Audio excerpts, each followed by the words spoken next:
Padahal aku udah pakai Terlihat, Pak. Terlihat, oke, ya. Jadi ini kode mata kuliah kita, di deskripsi kuliahnya. Jadi apa namanya? Yang dibahas cakupannya itu apa saja.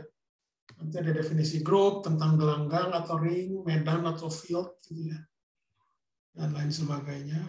Jadi grup di sini nanti ada grup discrete, ada grup continue gitu ya. Tentunya ini rencana gitu ya. Tapi nanti juga bergantung pada, karena kan kita cuma 2 SKS gitu ya. 2 SKS. Dan ada kurang lebih 15 sampai 16 kali pertemuan. Jadi mungkin nggak semuanya bisa diinikan secara lengkap gitu, mungkin hanya disinggung perbagian-perbagian gitu. Karena ya ini cuma untuk memberikan gambaran singkat gitu ya, tools singkat. Jadi kalau untuk tools lebih dalam lagi, Anda bisa belajar sendiri atau ambil kuliah S2. Saya nggak tahu di S2 ada nggak yang lanjutannya ini. Atau kalau di matematik masalahnya itu dia arahan struktur aljabarnya itu tidak ke fisika, dia lebih ke abstraksi gitu ya, ke abstrak gitu ya.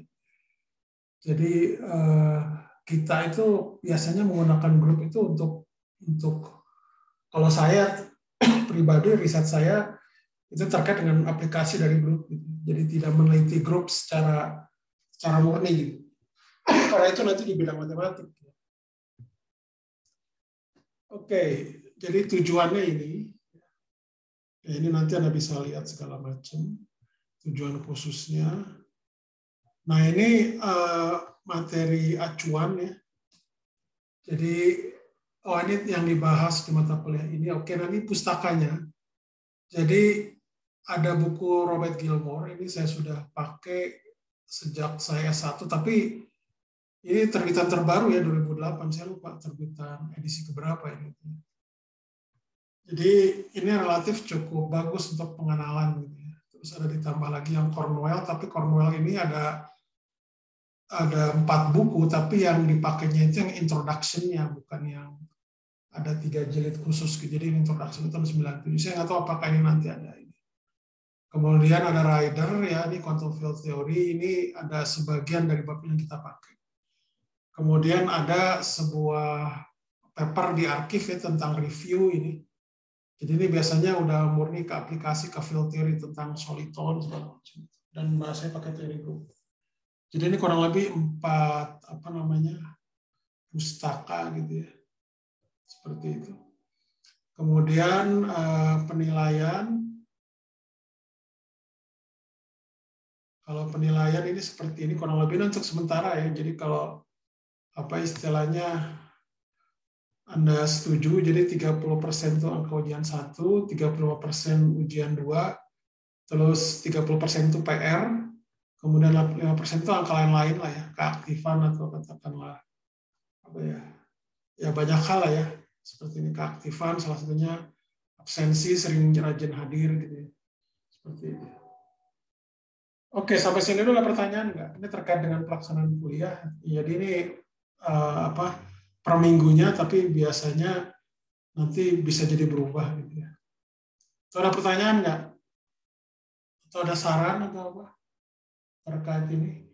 Bukunya ini semua Anda bisa cari di internet ya, ada e-booknya. Jadi ya ini bisa dicari, jadi tidak usah khawatir. Ada pertanyaan nggak?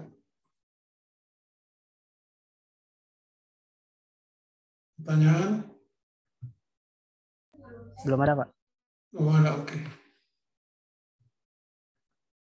Sorry, saya kelupaan. Ini ada yang sit-in tuh berapa orang ya, saya juga lupa.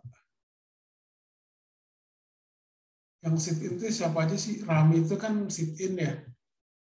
Tegar sit-in. Kalau yang S1-nya siapa yang sit-in? Atau ada yang lain nggak yang sit-in? Jadi Anda ngambil semua ya? Oke. Serta ya? Oke.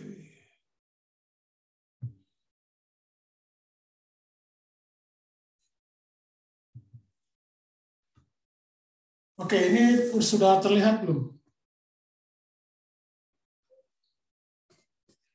Sudah terlihat oke, good.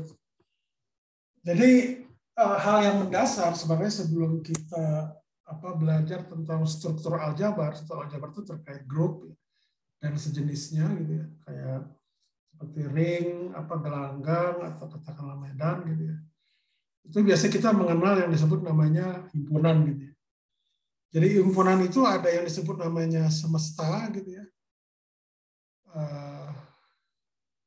Sebut aja misalkan ini jangan ini. Menyebutnya itu misalkan S gitu ya. Tebal banget. S.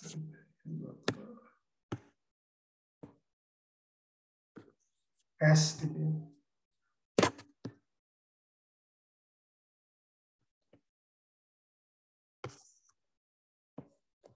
Oke, jadi S itu semesta. Jadi kalau misalkan yang biru ini, yang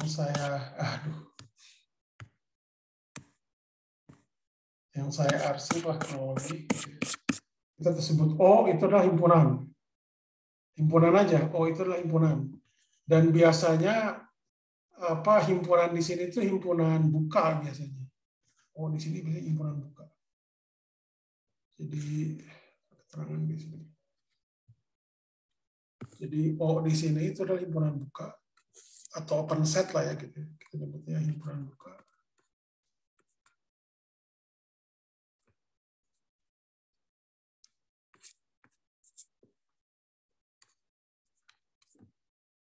Gitu. Dan biasanya open set. Dan ada yang disebut namanya OC. OC itu adalah komplemennya. Jadi komplemennya. Nah, S di sini itu merupakan istilahnya gabungan dari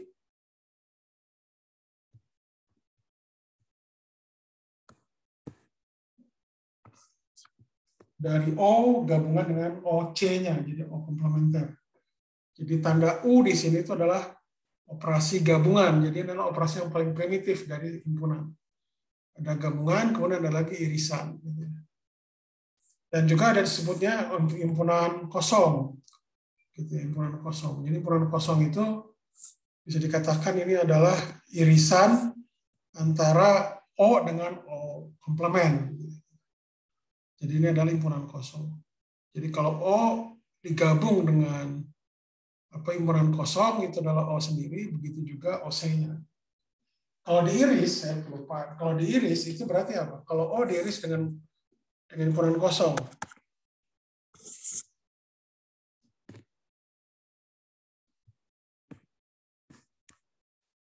Jadi kalau O diiris dengan himpunan kosong jadi apa? Jadi himpunan kosong ya. Ya. Begitu juga OC. Jadi himpunan kosong.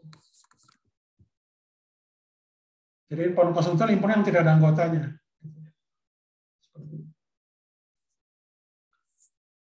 Oke, jadi kemudian ada yang disebut istilahnya namanya komponen. Komponen dari himpunan. Jadi itu biasanya kalau kita punya himpunan itu kan kumpulan dari titik-titik ya, atau elemen lah ya.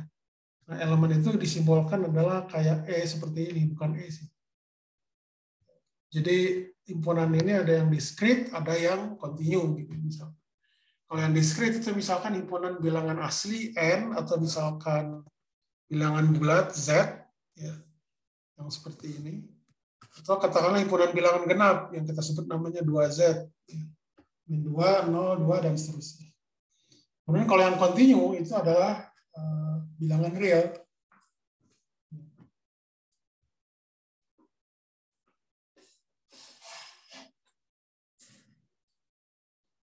Oke, sampai sini dulu ada pertanyaan nggak? Sebelum saya lanjutkan.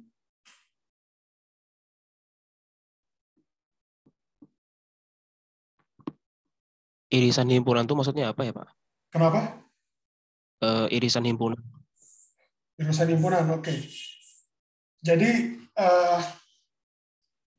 gini, ini contoh ya, contoh. Misalkan saya punya semestanya ini. 1, 2, 3. Ini contoh ya. Misalkan ada O-nya itu adalah 1.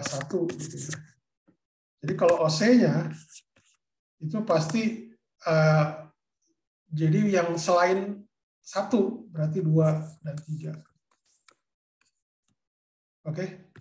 Kalau himpunan kosong ya dia tidak ada anggotanya gitu. Seperti itu. Jadi kalau saya gabungkan O dengan ini dengan himpunan kosong, ya pastinya adalah O sendiri kan.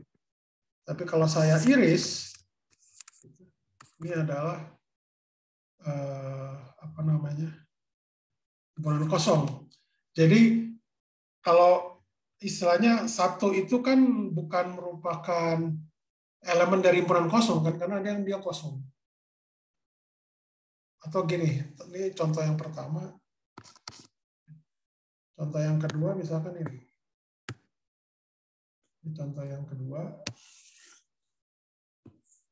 Yang kedua misalkan S-nya masih, katakanlah O-nya ini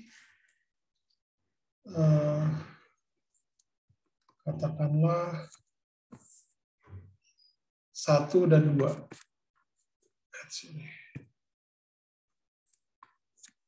Oke, kalau OC itu berarti adalah 3 kan. Jadi selain itu, tapi saya juga bisa mendefinisikan misalkan himpunan U gitu. U itu misalkan cuma 2 dan 3. Seperti ini bisa.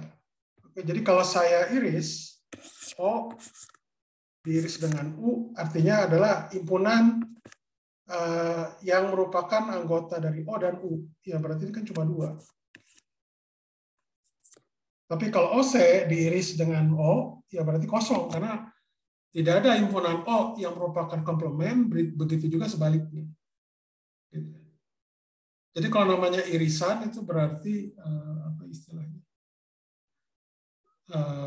Dia merupakan satu anggota di 2 himpunan yang berbeda.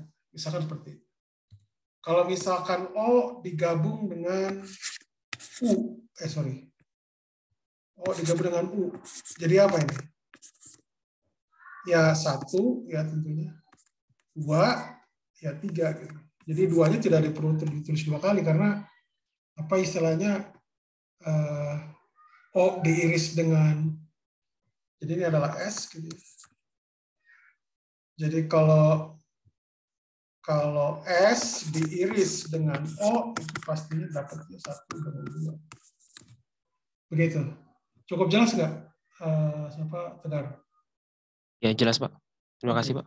Ya, sama-sama. Ada lagi nggak yang lain?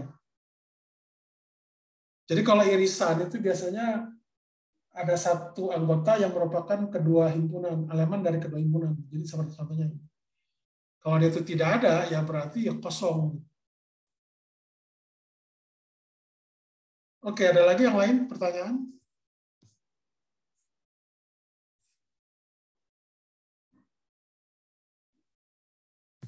Oke, saya lanjutkan. Kalau yang continue itu adalah R gitu ya. Jadi sebenarnya memang R di sini apa namanya ya? Ada yang disebut namanya memenuhi, disebut namanya continuum heat of input, apa istilahnya? Jadi ya istilahnya memang ini tidak diskrit gitu. Jadi sekecil-kecilnya saya buat himpunan bulat, himpunan buka di sini itu selalu saya temukan lagi himpunan kecilnya gitu. Jadi continue itu seperti itu gambaran. Jadi kalau misalkan ini ada garis di sini, Anda ambil titik di sini misalkan. Saya ambil himpunan buka misalkan O gitu. Kemudian saya buat lagi himpunan terkecilnya, itu selalu ada bisa kita buat. Misalkan U gitu ya, yang merupakan proper set atau apa? Proper subset. Proper subset itu himpunan yang memang subhimpunan gitu ya, bukan. Jadi U di sini tidak mungkin sama dengan O. Jadi makin kecil, jadi U di sini juga nanti bisa saya buat lagi himpunan bukanya gitu. Terus seperti itu. Jadi makin kecil gitu. Sehingga itu tadi, jadi dia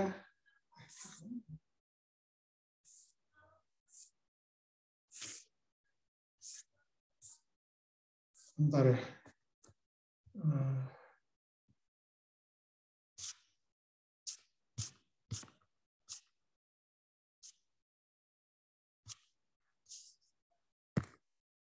Sorry. Ya. Oke. Ada pertanyaan nggak? Ada pertanyaan lagi?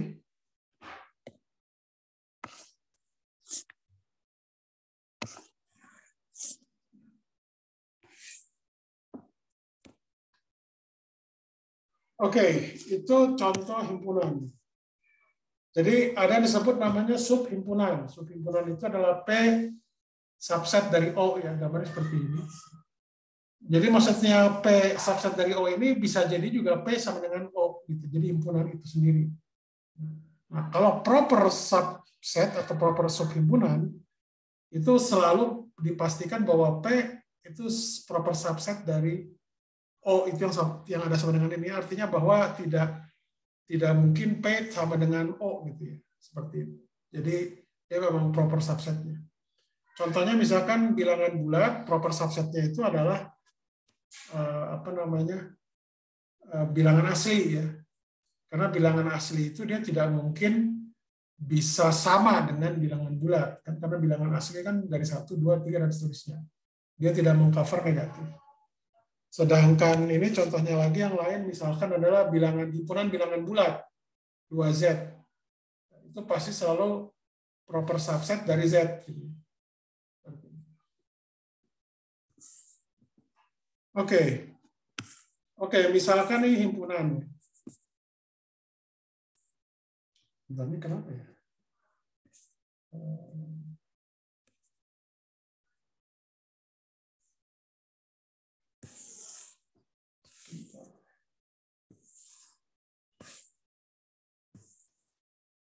Oke, jadi ini adalah himpunan. Kenapa hilang? Oh, sorry. Ini terlihat ya, operasi biner. Halo? Tes? Lihat, Pak. Lihat, Pak. Terlihat, oke. Jadi kalau misalkan saya meninjau dua buah elemen himpunan X dengan Y, itu elemen dari O, misalkan himpunan, itu himpunan buka atau apapun. Nah, ada istilahnya hubungan, atau hubungan itu kita nyebutnya operasi antara X dengan Y. Itu yang kita sebut namanya operasi biner. Ini kan titik bulat aja, apa sih, bukan titik bulat, apa, lingkaran kecil lah gitu ya. Simbolnya seperti itu.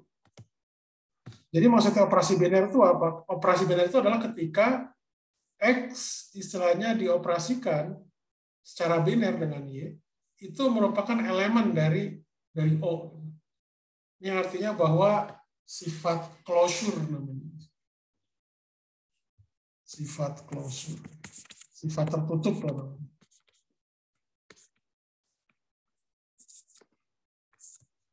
Jadi tidak mungkin apa istilahnya kalau ada operasi biner itu dua elemen dari O tapi hasilnya di luar grup. Itu tidak mungkin. Jadi dia harus tertutup. Itu syarat operasi biner. Ini contohnya adalah penjumlahan ya. Penjumlahan. Misalkan 1 plus 2. 1 dan 2 itu kan elemen dari Z, bilangan bulat. Ya. Dijumlahkan, sama dengan 3, itu juga merupakan bilangan bulat. Atau bisa saya bilang secara umum, penjumlahan 2 buah bilangan bulat, sembarang, apapun itu hasilnya juga pasti bilangan bulat. Oke? Percaya atau enggak? Karena itu bisa buktikan lah. Bisa buktikan. Nah, kemudian, jadi kalau tinjau misalkan sebuah himpunan, di mana untuk setiap X dan Y, itu adalah elemen dari O itu adalah himpunan bisa himpunan buka atau himpunan yang lain. Terdapat operasi biner ya di X lingkaran dari Y, sehingga X lingkaran Y ini adalah elemen juga dari O. Maka O di sini disebut namanya grupoid. Jadi grupoid itu adalah himpunan yang tingkat primitif setelah himpunan gitu. Jadi himpunan kan adalah operasi gabungan gitu. Tapi kalau ini nanti dia ada operasi antar elemen. Nah, yang paling primitif itu kita sebut namanya groupoid. Bukan grup ya, groupoid. Ada tanda OID-nya di sini. Jadi syaratnya dia itu harus tertutup. Itu aja. Contohnya ya tadi ini misalkan bilangan bulat gitu. Jadi Anda bayangkan operasi binernya itu adalah aditif, penjumlahan. Penjumlahan itu pastinya penjumlahan dua buah bilangan bulat pasti bulat. Oke? Kemudian misalkan saya meninjau himpunan O yang tadi ya, yang di atas itu merupakan groupoid. Kemudian dia berlaku juga sifat asosiatif, gitu ya. Asosiatif itu seperti ini. Jadi X dioperasikan pada Y itu didulukan, kemudian dioperasikan sama Z itu sama halnya dengan saya mengerjakan Y dengan Z dulu, baru dengan X. Gitu. Itu dikatakan asosiatif. Kemudian ada identitas. Identitas itu begini. Jadi kalau X dioperasikan pada I, ya, itu adalah X itu sendiri. Itu yang disebut nama identitas kanan, tapi ada juga yang disebut nama identitas kiri. Ya. I beroperasi pada X jadi X. Nah, tapi yang kita pilih itu adalah semua identitas itu identitas yang kiri dan kanan. Jadi X operasi pada I itu sama dengan I operasi pada X. Sama dengan X. Jadi artinya dia identitasnya kiri dan kanan. Jadi tidak spesifik, dia hanya kiri saja atau kanan saja. Kemudian dia juga ada inverse. Inverse itu ya inverse kita nyebutnya. Jadi inverse ini merupakan elemen daripada O gitu ya. Di mana hasil kali X dengan inverse-nya itu adalah identitas. Dan ini berlaku untuk setiap X. Jadi setiap elemen X itu ada inverse-nya. Nah, kalau ini terpenuhi, maka itu yang dikatakan grup semuanya. Jadi ini adalah definisi grup.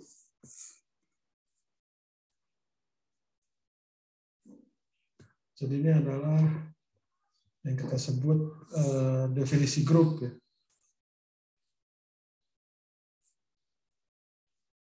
Ini dikatakan grup.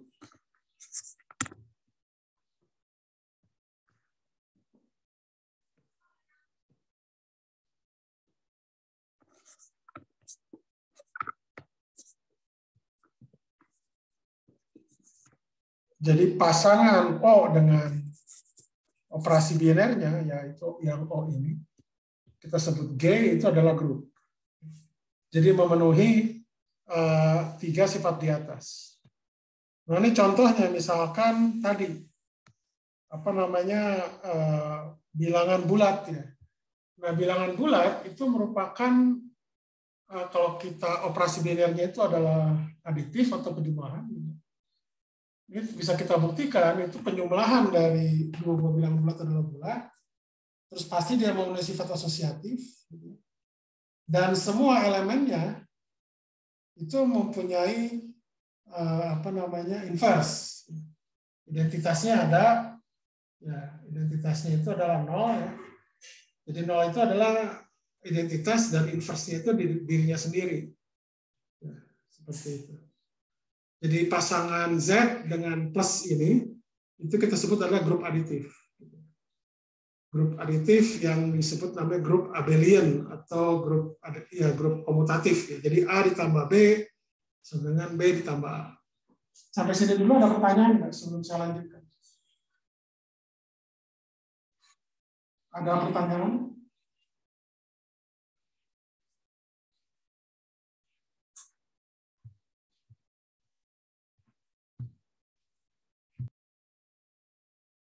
Oke, kalau tidak ada pertanyaan kita lanjutkan. Nah, sekarang kita buktikan apakah bilangan asli itu terhadap penjumlahan apakah disebut grup. Nah, ternyata ini bisa Anda buktikan bahwa himpunan bilangan asli itu adalah groupoid. Jadi dia tidak punya inverse, tidak punya satuan, tapi dia bisa memenuhi sifat asosiatif. Jadi groupoid yang asosiatif sifat. Contoh nomor 2 ada pertanyaan nggak? Atau cukup jelas? Boleh dijabarkan lagi, Pak? Dijabarkan, oke. Bilangan asli ya, bilangan asli itu kan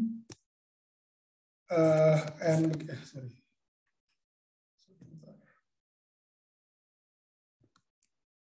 Bilangan asli ini kan adalah 1, 2, 3, 4, dan seterusnya. Oke? Sorry. Begini. Nah, di sini ada nggak satu identitas atau bilangan 0 lah. 0 itu kan identitas ya. Ada nggak di sini? Tidak ada kan ya? Terus inverse-nya ada nggak? Inverse-nya itu tadi yang misalkan kalau saya pilih 1 inverse itu adalah min 1 gitu ya. 2 inverse itu adalah min 2. Ini inverse terhadap aditif ya. Ada nggak di sini? Tidak ada ya. Gitu. Tapi dia memenuhi sifat ini, sifat yang aditif gini, misalkan 1 tambah 2 tambah 4 gitu ya. Mau Anda lakukan 1 tambah 2 dulu, baru jumlahkan ke 4, atau 1 ditambah 2 plus 4. Ini pasti berlaku untuk semua ini. Jadi dalam hal ini dia adalah group point asosiatif. Itu untuk bilangan asli. Oke, atau ada yang masih kurang jelas kan?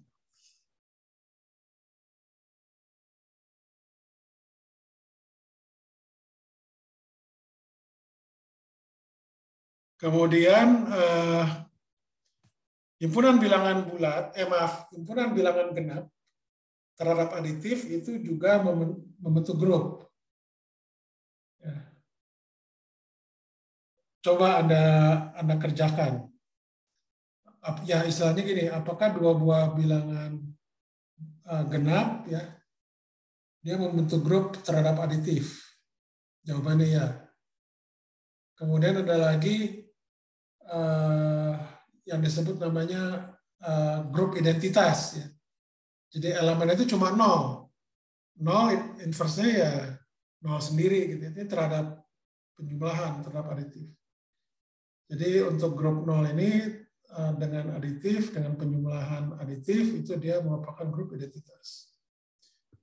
Sebenarnya masih banyak lagi kalau Anda bisa indikan. Misalkan Q itu adalah bilangan rasional. Bilangan rasional itu Anda ambil pecahan lah ya. Pecahan, itu bilangan rasional. Nah, bilangan rasional itu terhadap penjumlahan, itu pasti bilangan rasional. Apa dia membentuk grup? Dua buah bilangan rasional itu pasti akan menghasilkan bilangan rasional juga kan? Ya, bilangan rasional itu termasuk pecahan dan bilangan bulat. Itu rasional. Kemudian bilangan real. Bilangan real itu juga terhadap aditif, dia juga membentuk grup. Ya. Jadi penjumlahan dua buah bilangan real itu pasti bilangan real. Dan ingat, inverse itu inverse terhadap apa? Dalam hal ini saya lebih spesifik inverse-nya terhadap penjumlahan.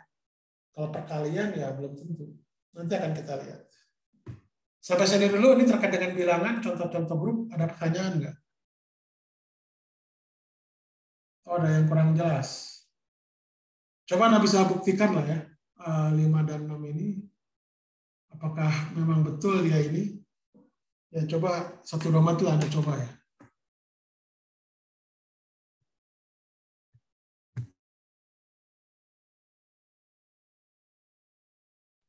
Yang mana ya, Pak? Yang apa? Yang dicoba yang 5 dan 6 coba. Ya Anda ambil sembarang bilangan rasional atau bilangan real. Nah, dia terhadap aditif itu apakah dia itu ini? Dia grup atau bukan? Ya sebagai latihan aja. Anda ambil sembarang gitu.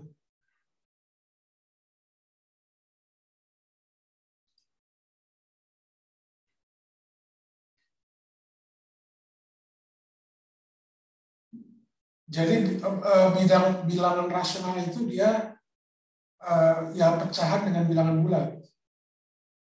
Tapi kalau bilangan irasional itu adalah bilangan yang tidak bisa kita nyatakan dengan pecahan atau bilangan bulat. Itu irasional. Contohnya penarikan akar ya, akar 2, akar 3. Itu apa namanya? Itu bilangan irasional. Nah, tapi ada yang masih menjadi perdebatan, orang belum bisa buktikan, saya juga nggak tahu ya. Kalau nanti nggak tahu juga, kalau bisa dicari aja. Seperti bilangan pi itu bilangan pi dengan bilangan e, itu apakah termasuk rasional atau irasional?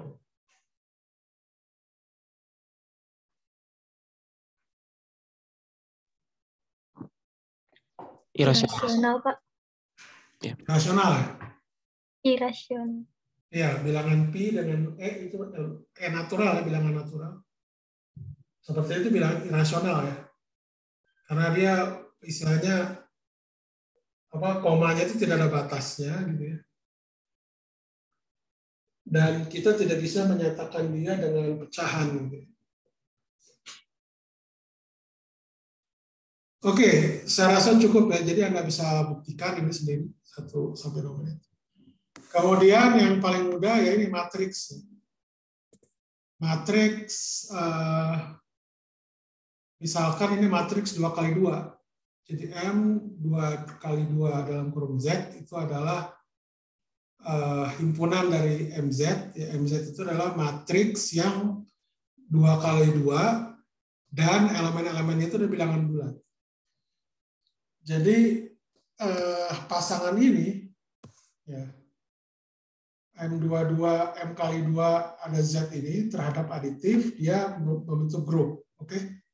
Nah, inverse-nya itu adalah minusnya. Gitu ya. Dan identitasnya itu adalah 0, 0, 0. Ini sekali lagi ini aditif ya. Aditif harus ingat. Jadi dia membentuk grup aditif. Misalkan untuk bilangan matriks 2 kali 2 bilangan bulat. Kalau Anda ganti bilangan rasional juga sama. Kalau misalkan Z-nya saya ganti Q, di situ di mana ABCD itu adalah bilangan rasional juga membentuk grup. Kemudian kalau saya ganti rasional dengan R, dengan bilangan real, ya, terhadap aditif itu juga membentuk grup. Jadi memang bisa sangat banyak contoh-contohnya. Ini tadi adalah bilangan, ini adalah matriks. Nah, ini juga contoh yang sama analog seperti tadi. Matriks 2 kali 2 dan elemennya itu adalah bilangan asli ya. Nah, bilangan asli dia bentuk grupoid karena dia tidak ada inverse. Coba nomor 8 Anda bisa tunjukkan nggak bahwa dia itu adalah grupoid?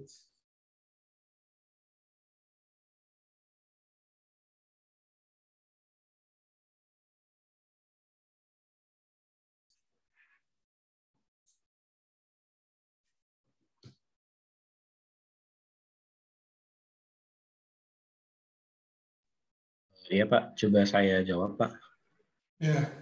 Ya karena tiap-tiap elemennya ABCD ini kan dia adalah bilangan asli ya, sehingga karena bilangan asli dia kan masing-masing membentuk grupoid, maka nanti terhadap aditif juga matriks 2 kali 2 yang elemennya semua bilangan asli itu juga membentuk grupoid.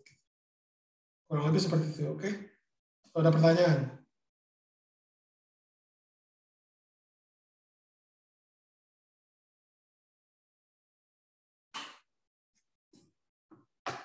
Ada pertanyaan? Tidak ada, oke. Kemudian kalau yang bilangan genap ya, matriks 2 kali 2 tapi dia bilangan genap terhadap penyimpulan terbentuk grup.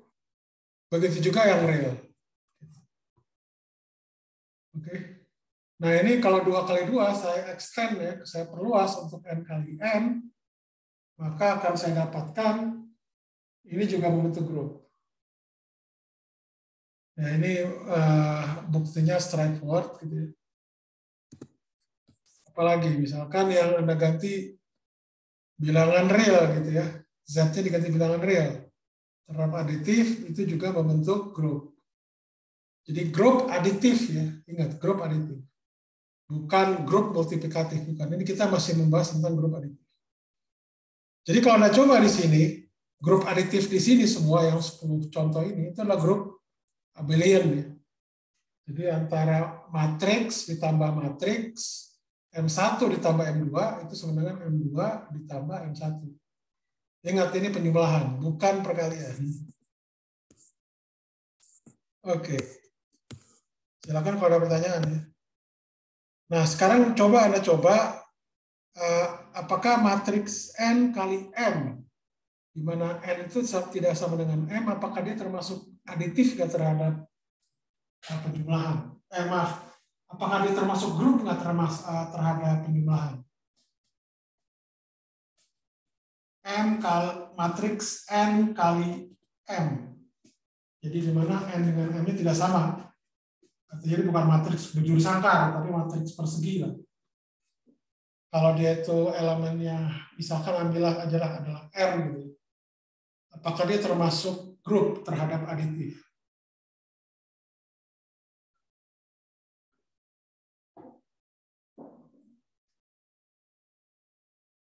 Jawaban Anda apa? Harusnya grup, Pak, karena memenuhi yang 3 aksioma grup itu, Pak. Ya, jadi karena kan kalau dalam matriks itu penjumlahan itu kan artinya penjumlahan tiap elemen ya. Jadi terhadap penjumlahan terhadap elemen ya berarti dia juga merupakan grup gitu. Seperti itu. Oke, jadi matriks N kali M, elemen-elemennya itu adalah saya sebut ANM. Ya, jadi kalau dia dijumlahkan itu juga akan menjadi matriks N kali M. Jadi dia close, tertutup. Dan dia ada inverse-nya kan, minus semua. Kemudian apa lagi? Ada identitasnya, yaitu 0 semua. Jadi matriks N kali M yang 0 semua itu adalah elemen identitasnya. Jadi sekali lagi itu adalah identitas grup aditif ya. Oke, cukup jelas ya.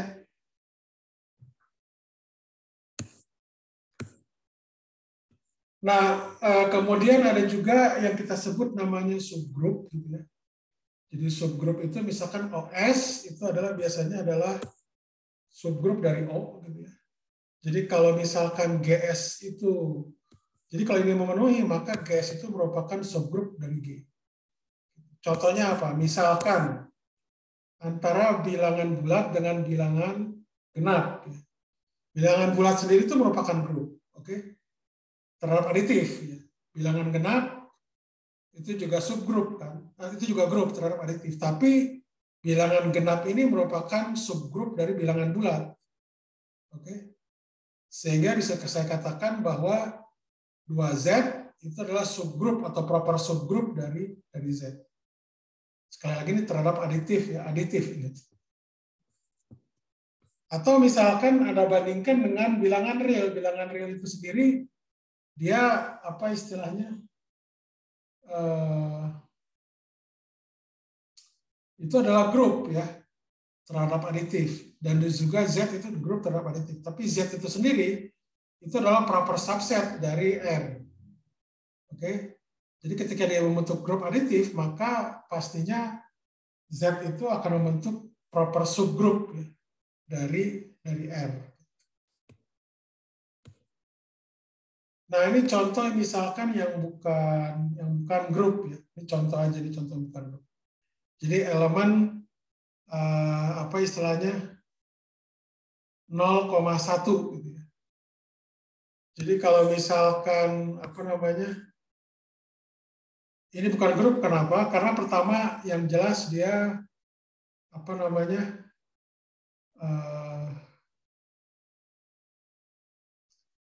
jadi 1 ditambah 1 itu 2 ya. Dan dia ternyata bukan merupakan elemen dari grup, jadi dia bukan grup dan tidak closure makanya.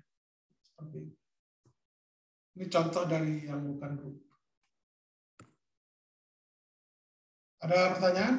Pertanyaan? Oke. Ini ada apa lagi? Nah, coba ini ada latihan, misalkan ya. Coba Anda bentuk subgrup dari M2 kali 2. Misalkan ini adalah M2 kali 2-nya yang inilah.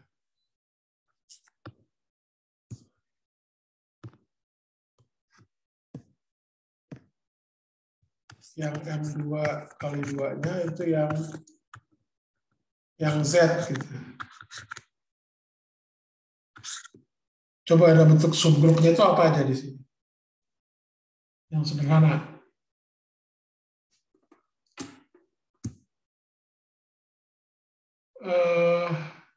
Latihannya di Anda semua bisa akses yang ini, terutama yang ini, yang apa namanya, apa istilahnya, yang ngambil kuliah ya, yang ngambil kuliah. Anda bisa akses ini kan, apa namanya, Edunext kan ya? Halo, tes. Bisa. Oke, Anda kerjakan kertas lembar yang untuk, jadi nanti Anda kumpulkan 2. Yang pertama itu adalah di Teams, yang pesertanya itu di Teams ya. Nanti untuk yang khusus, yang peserta grup yang terdaftar di Six, itu Anda uploadnya di Edunext. Sebentar ya, ini udah cukup jelas kan ya, ada tentang bentuk subgrup dari M kali 2 dengan Z. Kemudian M2 kali 2 yang rasional ya. Itu aja dulu.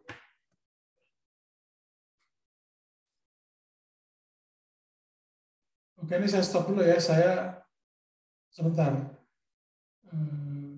Saya stop ya.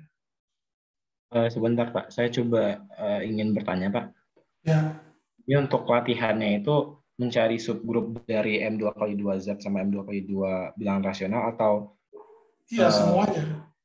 Jadi yang nomor 1, yang Z, yang Q-nya nomor 2. Baik Pak. Ya. Ada lagi pertanyaan?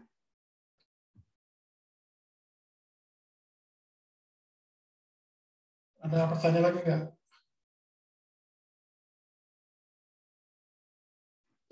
Sebentar ya, sebentar.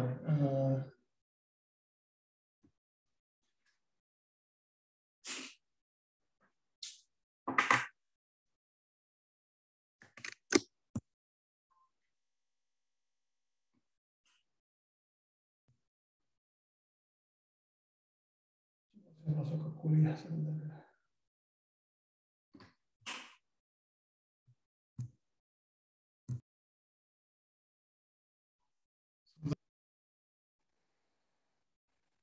Oke, saya kelupaan tadi. Tadi kita mulai lagi tadi dari mana ya? Oke, kita mulai lagi nih dari yang tentang grup siklik ya, saya ulangi lagi. Jadi grup siklik ini intinya dia penjumlahannya di luar, jadi penjumlahan yang tadi kita bahas, jadi penjumlahan siklik. Dan Z2 ini kita sebut grup siklik. Jadi penjumlahannya itu ya seperti ini, 0 plus 0, 0 plus 1, 1, 1 plus 1 itu 0. Jadi identifikasi dari identitasnya dengan inverse itu seperti ini. Kemudian kalau Z3, ya Z3 itu Anda tinggal jumlahkan aja dari 0 plus 0 sampai 0 plus 2. 1 plus 0, 1 plus 2, 1 plus 2. Nah, 1 plus 2 ini dia harus menjadi 0 kan ya. 1 plus 2. Oke. Nah, kemudian 2 plus 0 itu adalah 2, 2 plus 1 adalah 0 gitu ya. Kemudian 2 plus 2 itu adalah 1. Jadi di sini bisa diidentifikasi kalau identitas itu adalah 0, inverse-nya juga 0, kemudian inverse dari 1 itu adalah 2. Atau inverse dari 2 itu adalah 1. Jadi ini inverse kiri dan kanan.